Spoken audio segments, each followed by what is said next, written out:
In 2005, London, the capital of the UK, suffered its worst ever terrorist attack. Reports are just coming in of an explosion at Liverpool Street Station here in London. Jihadists, inspired by Al-Qaeda, detonated bombs killing 52 innocent victims and injuring another 770. But could these atrocities have been averted? MI5 claimed they had no prior intelligence on the 4 suicide bombers. Secretary Clark. Mr. Speaker, there's been a great deal of speculation about the ongoing investigation. Charles Clarke, the UK Home Secretary at the time of the attack, initially described the 4 bombers as cleanskins, a term used by the intelligence services to indicate that the perpetrators were previously unknown to the authorities. But that was far from the truth. I'm talking today with Paul Blanchard, who claims that he was working undercover for the Secret Services and that he passed on critical intelligence to the authorities about the names of the bombers involved in the 7/7 attacks. Paul, thank you very much for joining us. I understand as a matter of court record that you were undercover and acting on behalf of the Spanish authorities, and that all this has been heard as evidence in open court. Yes, in 2002, I was recruited by the CGI, that's the Spanish Police Intelligence Services, to infiltrate criminal and terror groups who were stealing money and laundering money. That sounds incredibly dangerous. Yes, it was. Sometimes I had armed police protection. And this undercover work resulted in some very serious criminals being arrested. Yes, it did indeed. 18 members of a Lebanese mafia syndicate. And you continued to report to the Secret Services? Yes, because I was undercover, I was able to infiltrate a terror group who were raising money for terrorist activities. And one such group was based in the UK? Yes, it was. It was a terrorist cell in Birmingham who I later found out were raising money for the 7/7 bombings. That was the 4 London bombings, including King's Cross. That's right. You met in person with these terrorists? Yes, I did, on many occasions.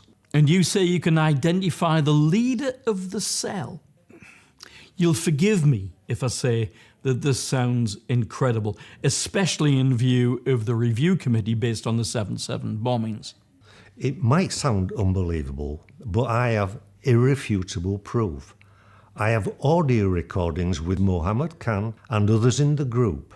They stole £375,000 from the NatWest Bank in Derby to finance the 7/7 bombings. And I can trace that money all the way from the NatWest Bank directly to Mohammed Khan. And the money made its way eventually to the terrorist cell? 100% correct. And what else did you discover? I came into possession of a secret list of other terrorists in the group. And you say you sent this intelligence to MI5, our security services, 12 months before the bombings? Yes, I was interviewed by MI5 and Special Branch Officer Andrew Blaine.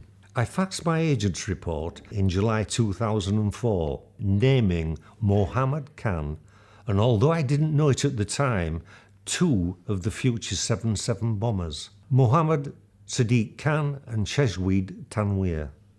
And you say you can prove all this?